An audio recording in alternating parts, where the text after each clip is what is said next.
Mga kapatid, it's December 1, 2024. Sinadya ko po ng aking pong damit ay isa sa mga kulay ng isa po sa mga pinakamahaba pong pagdiriwang dito sa Pilipinas, ang Kapaskuhan. Amen?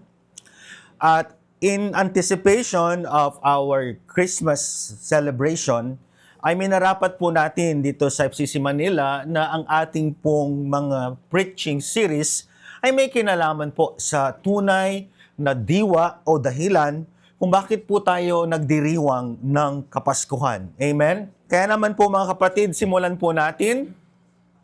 Sa ating pong first Sunday ay ang John 1:1. Next Sunday po ay John 1:14. At sa next Sunday po ay Matthew 1:23. Hanggang matapos po tayo ng 2 Peter chapter 3 verse 10. Mga kapatid, are you excited this coming Christmas? Para magabayan po tayo sa tunay, it is better for us as sons and daughters of our living God to celebrate the season ng may tama pong puso at pananaw. Amen po ba? Napakaganda po sa mga anak ng Diyos na ipagdiwang ang Kapaskuhan na tama ang dahilan ng kanilang pagdiriwang. Amen? This world has already celebrating Christmas with materialism and consumerism. Amen? Masyado na po tayo pong nawawala sa tunay na diwa ng Kapaskuhan. It's all about material things. It's all about consumerism. It's all about kung ano ang bago, kung ano ang mabibili. But today, we will start a series para tayo po ay magkaroon ng tamang pananaw at tama pong kaisipan why we are celebrating ito pong occasion na ito. The Bible doesn't tell us to celebrate. The Bible doesn't instruct us to celebrate Christmas. Wala po tayo pong mababasa from Genesis to Revelation na tayo po ay inuutusan ng Diyos na mag-celebrate ng Christmas. That is true, 100%. Subalit, hindi rin po tayo pinagbabawalan ng salita ng Diyos na tayo po ay mag-celebrate. At the same time, we choose to celebrate Christmas. Amen? Kaya dahil po dyan, ayan po natin na sa ating pong pagdiriwang po ng ating pong Kapaskuhan, simulan po natin from eternity until to His second coming. Kaya mas magandang simulan ito ng John 1:1-3. Kaya po sa ating pong pagbubulay ay ihanda nyo na po ang inyong pong mga Biblia, ang inyong pong mga notes, sa mga nagtitake down notes, at sama-sama po natin pong itong pagbulayan. If you are celebrating Christmas and you are expecting new things, new gifts, 3-day sale, or any kind of material things, you are not really celebrating Christmas. You are celebrating the world. Kung ang iyong pong puso sa Pasko ay patungkol sa mga material na bagay at hindi si Kristo, do not celebrate Christmas. You are missing the point. Amen? Siya ang may okasyon, ngunit tinanggal siya sa tunay na pakahulugan ng okasyon. Nakakalungkot. Whenever we celebrate Christmas, it's all about the first coming and anticipating the second coming of Christ. Sa ating pong pagdiriwang ng Kapaskuhan, ang ating nasa isip at puso, dumating siya ng una bilang tagapagligtas, darating siyang muli bilang hukom to judge the living and the dead. Nothing more, nothing less. Simulan po natin sa sino ang ating pinagdiriwang. Saan siya galing? Amen? Number 1, in the beginning was the Word. sa pasimula pa ay naroon na ang kanyang salita. Ang unang-una pong verse ng pagsisimula po ng Ebanghelyo ni Apostol Juan ay itinuturo niya tayo at ibinabalik doon sa unang linya ng unang aklat po ng Biblia. In the beginning, God. Anong ibig sabihin yan? Sa pagsisimula po ng Ebanghelyo ni Juan, ay itinuturo at ibinabalik niya tayo na itong the Word, W-O-R-D. Take note, capital letter W, not small letter W. Ibinabalik niya tayo doon sa una. It means that Apostle John speaks time prior to the creation. Na itong word, W-O-R-D, ay dinadala tayo ni Apostol Juan na kailangan natin bumalik sa unang verse ng Genesis, na kung saan, in the beginning, sa pasimula, itong salita na ating pinag-uusapan na ipinakikilala ni Apostle John ay naroon na. Wala pa ang lahat ng mga bagay na nilikha. Amen? So we are talking about eternity. We are talking about before the creation, before the foundation of the world. Amen? Ibig sabihin, when John says, in the beginning was the Word, he speaks of the pre-existence. Wala ka pa, wala pa tayo, wala pang nililikha ang Ama, ang Anak at ang Banal na Espiritu. Ang salita, the Word, was already there. He is there. He is not a concept. Amen? Before the foundation or before the creation of all things in the universe, Book of Genesis, the Word, W-O-R-D, capital letter, naroon na po siya. Anong ibig sabihin yan? Ibig sabihin, kapag sinabing the Word, ibig sabihin, it is an actual person. Hindi po siya isang konsepto o plano lang. Kaya dito pa lang sa unang verse ng John 1:1, itinatama na ni Apostol Juan ang mga iglesia ni Kristo. Na si Kristo daw ay panukala, na lumitaw lang siya nung panahon ni Maria patapos siyang ipanganak. John 1:1 refutes that. It is heretical, if you will. The second person of the Trinity, yung ikalawang persona ng Trinity, andun na sa pasimula pa lang, in eternity. In the beginning was the Word. Amen? It is only John, si Apostol Juan lang po, ang gumamit ng salitang Word, W-O-R-D, capital letter W, na hindi lang siya salita na lumalabas sa bibig. Di po ba? We speak of Word. Itong lumalabas sa atin, we express our feelings, our emotions through Word.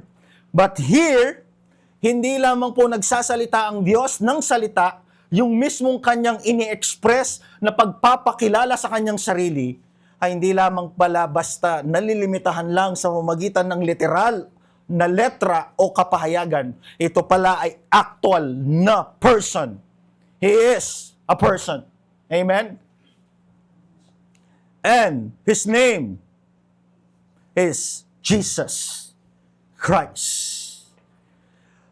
Ang ating Panginoong Jesucristo sa mismong pagtuturo ni Apostol Juan ay nagsasabi, Jesus Christ, the second person of the Trinity, ay nandun na kasama ng Ama at Banal na Espiritu nang magpawalang hanggan from eternity. No beginning, no end. Amen?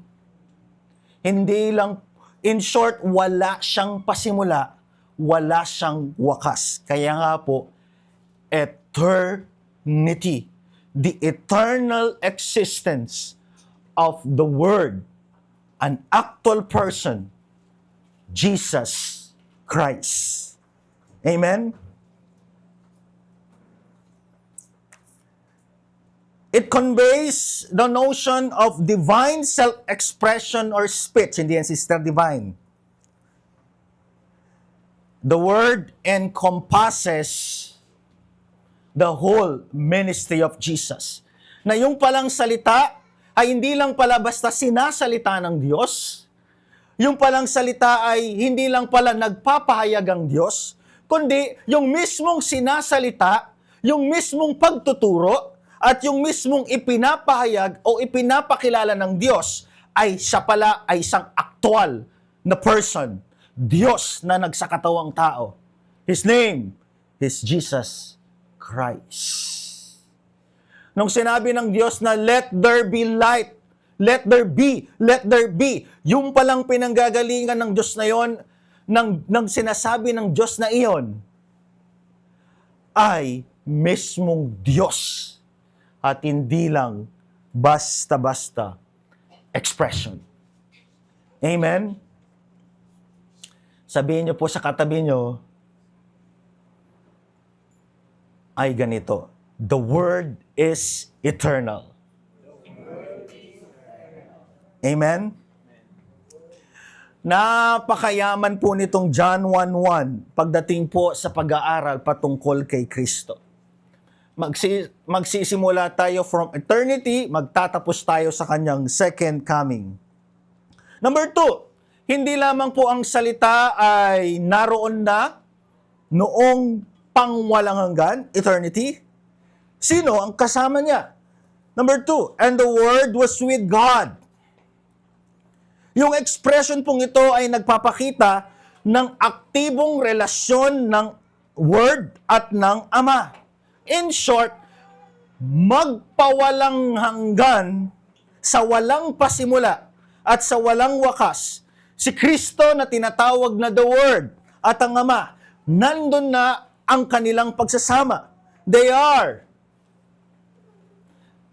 in fellowship sa walang hanggan. Amen? Kaya po, hindi po siya nagsimula matapos lamang po siyang ipanganak ni Maria, kagaya ng aking nasabi. Hindi lamang po siya matagal na panukala. At ang the Word was with God, ay di lamang po nagpapakita na matagal o in eternity ay kasama na ni Kristo ang Ama at ang Banal na Espiritu. Nagpapakita rin po na magkaiba ang Ama at ang Anak. Again and again, kinokorek ni John ang mga oneness na ang Ama ay ang Anak at ang Anak ay ang Espiritu Santo. Yung Ama, nung nasa langit pa, siya ang Ama. Nung bumaba, naging Anak. Nung bumalik sa langit ay naging Banal na Espiritu. May problema doon.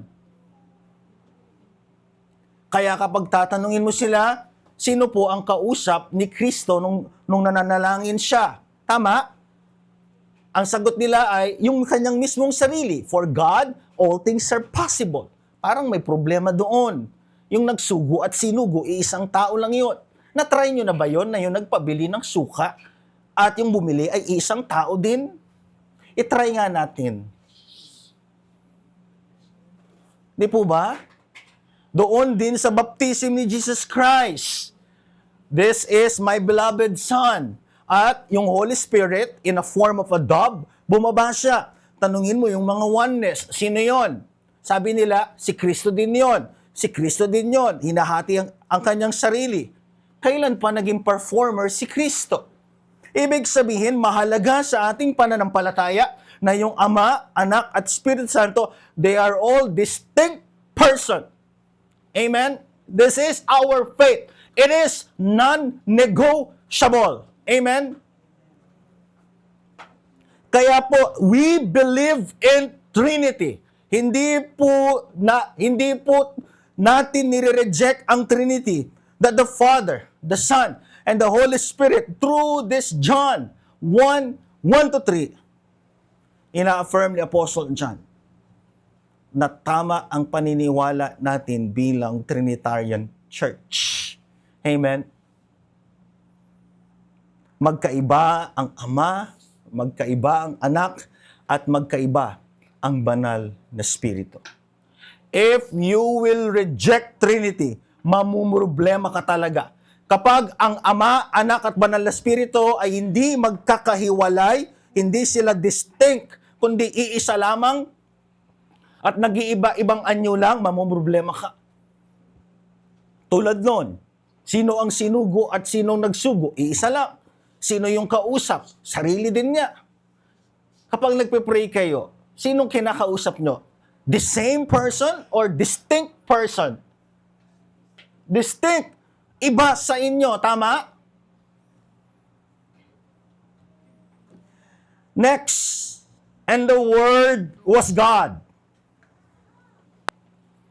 Ito palang word na ito, nakasama ng Ama sa pasimula pa, at iba siya na persona sa Ama at sa banal na Espiritu, siya pala ay isang tunay na Diyos.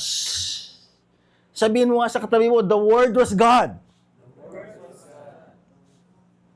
The Word is divine. Grabe po ito. The reason of our celebration, which is Christmas, we are celebrating the birth of a true God in flesh. Totoo siyang Diyos. He is not just a word, a statement, nor an expression. He is from eternity together with God, a distinct person, and yet the Word Himself is God. Kapantay ng Ama at ng Banal na Espiritu sa pagiging Diyos. Walang less than, walang greater than, walang sapawan. They are all in unity. Again, kinokorek ni Apostle John ang turo ng mga saksi ni Jehovah na si Kristo ay demigod, lesser God, not kapantay ng Ama. Mali yun. We don't believe that. Maliwanag si John. Co-equal ang Word, which is Jesus Christ, ni Father at ng Holy Spirit. Walang lesser, walang greater. Amen? Ganun ka-importante itong John 1:1 to 3 para maintindihan po natin. This is our belief. This is Christianity. This is biblical Christianity, if you will. Kapag mali ang iyong pagkakakilala sa Diyos, everything will flow into mistake. Mali na lahat.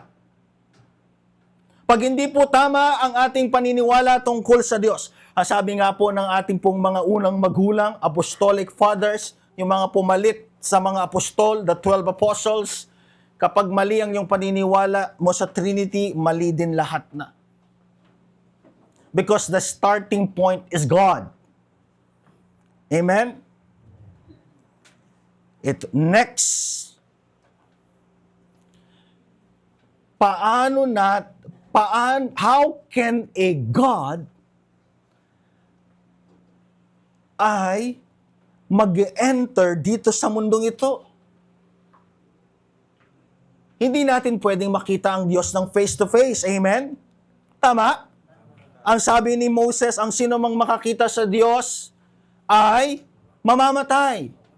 A sinful man just like you and me, ay hindi po natin maaari makita ang Diyos ng face-to-face. Mamamatay po tayo. At kahit mismo ang Panginoong Yesus, kapag nakita natin siya ngayon, mabubulag po tayo kagaya ng nangyari sa Acts chapter 9 in the road of Damascus. Nagpakita siya, glimpse pa lang po yan ha, kay Saulo. Anong nangyari po kay Saul or Paul? Nabulag. At God instructed Ananias to anoint Paul to regain his eyesight. Anong ibig sabihin nun? Kung ang sino man ngayon ay nagsasabing nakikita nila si Kristo, pero hanggang ngayon ay hindi pa rin sila bulag, iba ang nakikita nila. Uulitin ko, Let me be clear on this. Kung sino man po ang nagsasabi na nakikita nila ang Diyos, si Kristo, and yet hanggang ngayon sila pa po ay hindi bulag, ibang Kristo ang nakikita nila. And that is not Christ.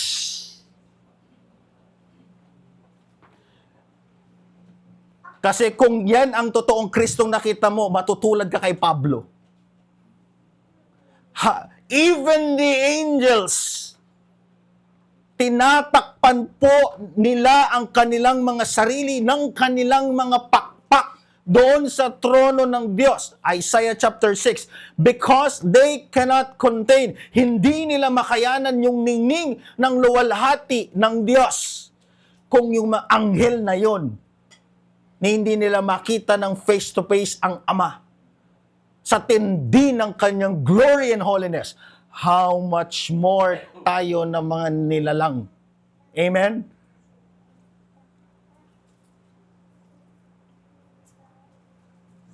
Mga kapatid, this is now the transition. The Word na tunay na Diyos, na kasama ng Ama, dwelt among us. The main point is that God has chosen to be with His people in a more personal way than ever before. Wow! Imagine this. Yung Diyos na nagsasabi ng let there be, let there be, let there be, sa Genesis 1:1, He chose to be with us. Pinasya niya, nagdesisyon siyang magsakatawang tao sa pamamagitan ng isang virgin birth. Anong relihiyon sa mundong ito na ang tunay na Diyos ay bumaba to reach out His creation? Wala. This is the uniqueness of Christian faith. Amen? I am an intercultural studies major. One of our major subject is to understand world religion.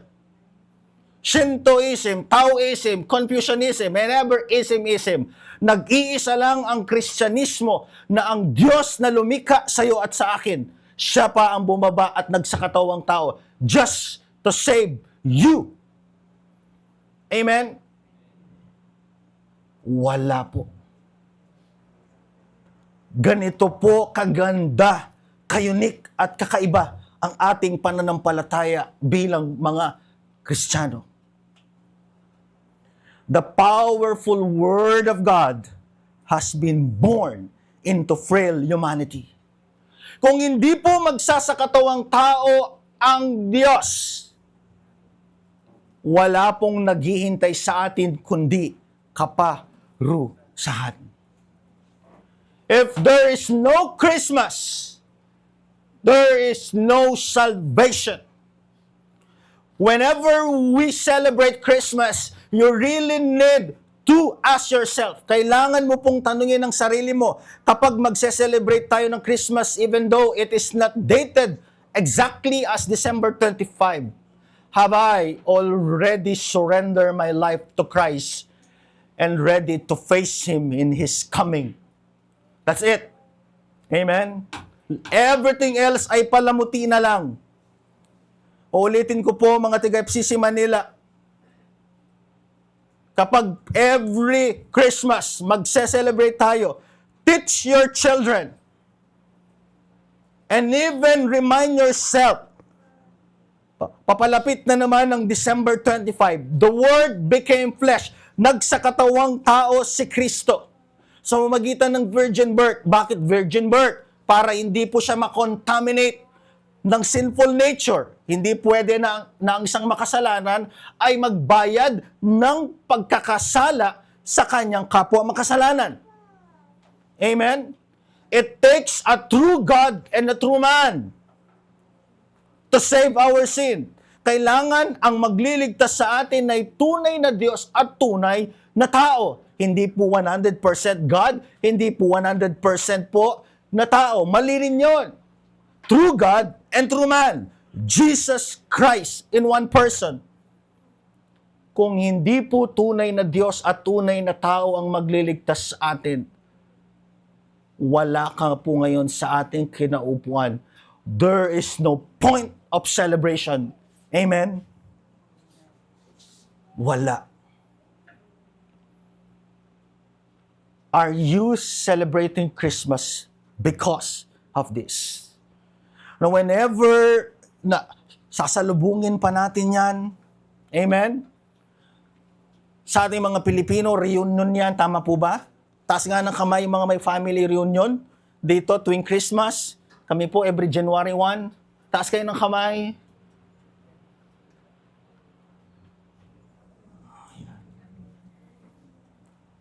Ito ang magandang pagpapaalala sa atin. Have I already surrendered my life to Jesus Christ?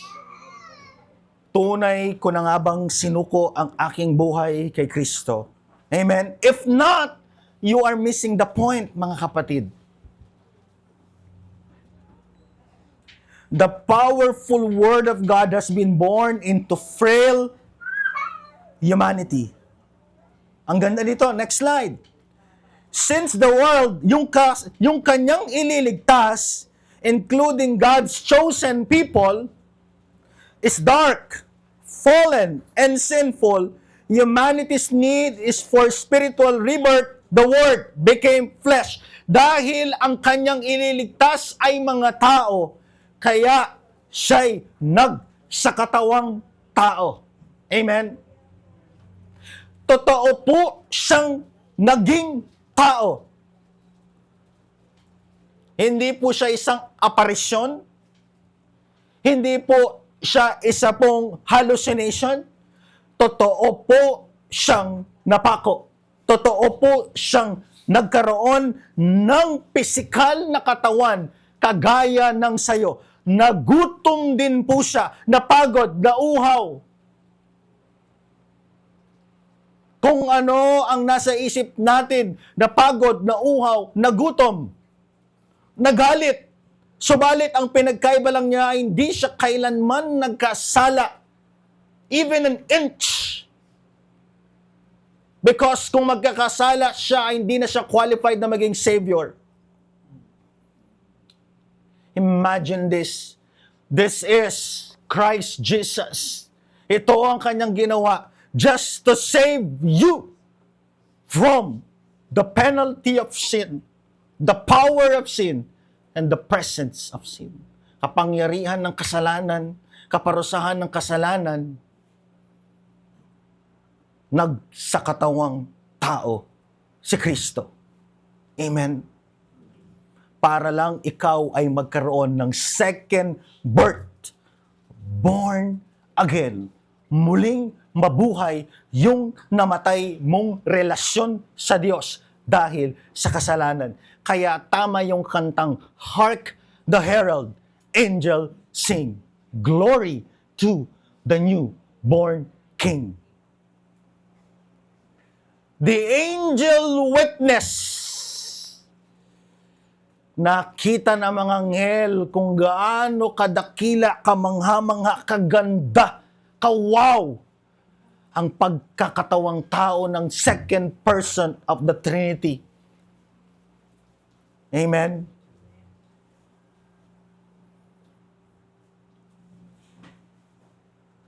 Application. Sabi mo sa katabi mo, application. Anong ibig sabihin niya? Malapit na tayong matapos.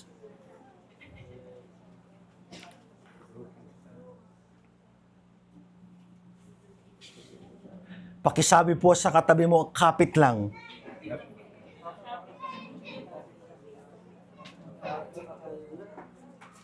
Number 1, application. Our salvation speaks of the uniqueness of our belief as a Christian. Mga kapatid, nagdiriwang po tayo ng Pasko dahil may Diyos na nagsakatawang tao na sa kabila ng hindi natin pagiging karapat-dapat sa kanyang habag at awa, pinili niya na ibigay ang kanyang sarili upang mamatay, hindi para sa kanya, kundi para sa iyo na makasalanan. Amen? It takes the life of a true God, Jesus Christ, to die for your sin. Amen? Mga kapatid, what are you anticipating whenever we celebrate Christmas? It should remind of the uniqueness of our belief. Nag-iisa lamang ang ating paniniwala na ang tunay na Diyos. Siya yung bumaba. Sa ibang relihiyon, sila ang naghahanap. Sila ang nagre-reach out. Dito sa ating pananampalataya, sa biblikal na pananampalataya, ang Diyos mismo ang naghanap ng mga lost, L-O-S-T. Ang Diyos mismo ang nagpakumbaba, namuhay na isang tao, namuhay kagaya ng isang alipin. Philippians chapter 2 verse 5. Upang maipako sa krus the most shameful punishment for the criminals during the Greco-Roman world. Para kanino? Para sa iyo, mga kapatid. Para sa kanyang mga pinili. Para sa kanyang mga adopted sons and daughters before the foundation of the world. Remind yourself of this. Remind your kids of this. Kailangan ang mga bata sa kanilang mga isip, mga nanay, mga tatay, mga kapatid sa Panginoon, whenever you speak Christmas, you are not speaking of aginaldo, patay na po siya.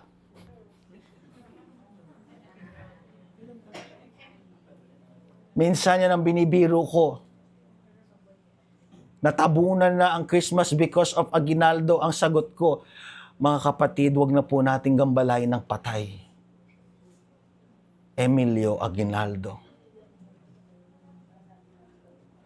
Remind yourself, remind your kids, remind your family that Christmas is all about the salvation na ipinagkaloob ni Kristo sa mga magsisisuko sa Kanya.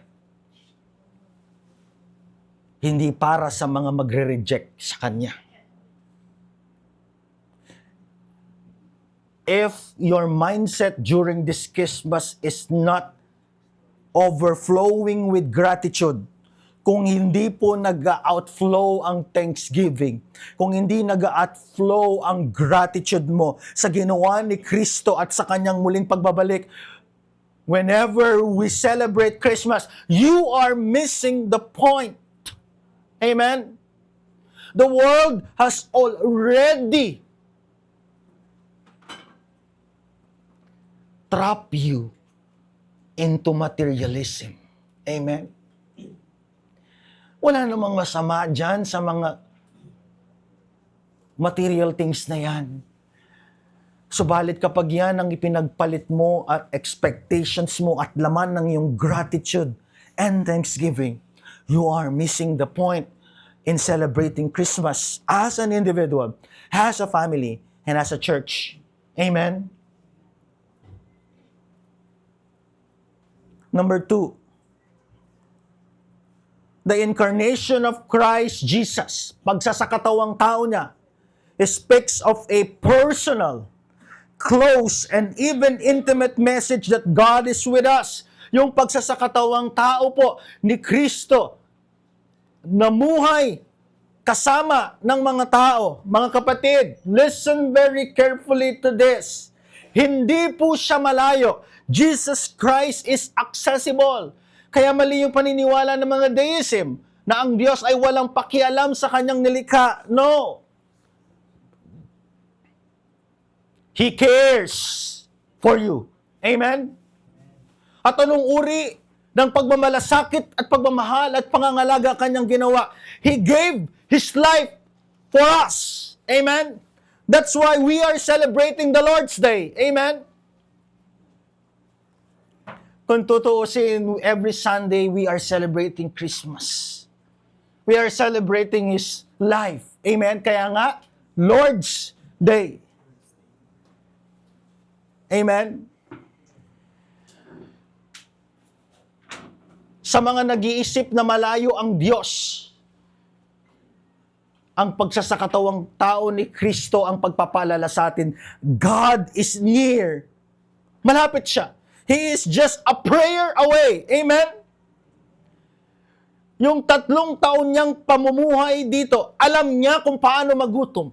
Alam niya kung paano mauhaw. Alam niya kung paano pagtaksilan ng kaibigan at ng disipulo. Alam niya kung paano yung ma-reject. Alam niya kung paano yung mga nagpagaling sa kanya ay sumigaw ng ipako siya sa krus. Ipako siya sa krus. Alam niya kung paano yung pakiramdam na ma-reject ng sariling pamilya, ma-reject ng sariling bayan.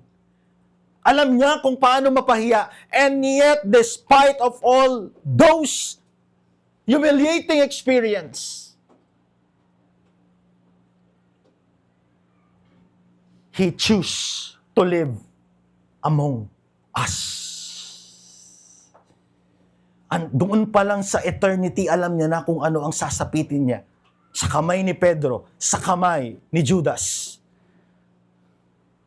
at sa kamay ng mga taong nilikha niya. And yet, Christmas speaks of a personal, close, and even intimate message that God is with us. Sa Old Testament, para yung Diyos, yung presence niya, andun sa temple, andun sa tabernacle, tama? In the New Testament, as Christ died and rose again, His presence, the Holy Spirit, is no longer sa tabernakulo, He's no longer in the temple, He's no longer in this building, yung pong structure na yan. He lives with us. Emmanuel, God is with us. Amen? Ganyan po ka-close ang Diyos sa atin, namumuhay na siya. At kaya nga sabi ni Jesus Christ, kung ang sino mang sumampalataya sa akin, hindi lang ako ang tumatahan sa Kanya, maging ang anak at ang banal na Espiritu. Therefore, the triune God, the Father, the Son, and the Holy Spirit lives among His people. You are the temple of God. Grabe, ganyan po ka-close, ka-near, ka-accessible ang Diyos. Noon sa Old Testament, kailangan pa po nilang pumunta sa tabernakulo, kailangan pa po nilang pumunta sa templo para makipag-communicate. At hindi sila basta-basta pwede pong dumaretso sa templo, kukunin po ng pare ang kanila pong alay. But now, as Christ Jesus died for our sin, rose again after the 3rd day, His presence is already in His people. Within you, Emmanuel, God is with us. Sabihin mo sa katabi mo, Emmanuel, God is with you. Yung presensya ng mismong pinagtaksilan, pinagkaluno, pinagtraidoran, ay isang presensya na nandyan na sa'yo, si Kristo, at ang Ama, at ang banal na Espiritu. Hindi natin pwedeng sabihin na hindi alam ni Kristo yung mga pagdurusa natin. Hindi natin pwedeng sabihin na hindi alam ni Kristo ang mga paghihirap natin, yung bawat patak ng luha natin. No!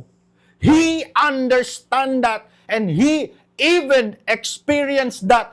Alam na alam ni Kristo kung gaano katindi ang mga sufferings ng tao because He experienced that in the first place. Yung nga lang mamatay ka dyan sa krus ng Kalbaryo, ng hubot-hubad, at di ka na makilala.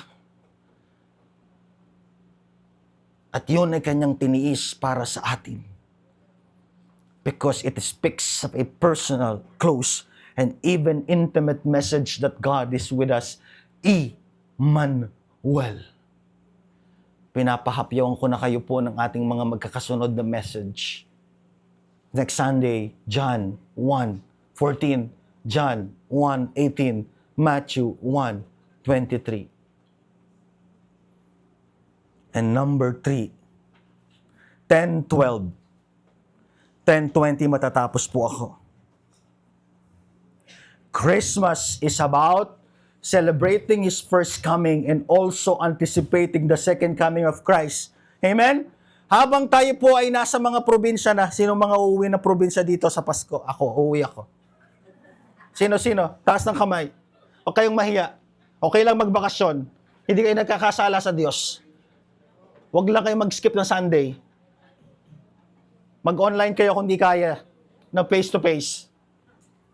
Mga kapatid, habang kumakain tayo ng sarap ng halaya at ube, at lamig ng buko pandan at salad, huwag natin kakalimutan na habang ninamnam natin ng sarap na mga pagkain yan as we are celebrating individual, family, or sa ating mga relatives and even friends, anticipate also the second coming of Christ. Kung una siyang dumating because we are celebrating Christmas, do not forget, He will come again. Amen? Habang nilulunok mo yan, ang sarap, grabe. Meron nga dyan 3 oras ang kanila pong paghalo-halo ng mga malalagkit. Amen po ba? Anticipate His second coming. Muli po siyang babalik. Kailan? Hindi natin alam. He will come just like a thief. We don't know the hour. Amen? Sabi mo nga sa katabi mo, muli siyang babalik. Sabihin mo nga, ready ka na? Ulitin mo nga, ready ka na? God will never ever adjust His second coming dahil wala ka pang apo, asawa. He will come back in His schedule. Amen? Hindi siya mag-aadyas. Ang mahalaga ay hindi kanya maabutan nang hindi ka patunay na sumusuko sa Kanya. Amen? Kaya po, let's repeat. Our salvation speaks of the uniqueness of our belief as a Christian. Number 2, the incarnation of Christ speaks of a personal, close, and even intimate message that God is with us. And lastly, Christmas is about celebrating His first coming and also anticipating the second coming of Christ.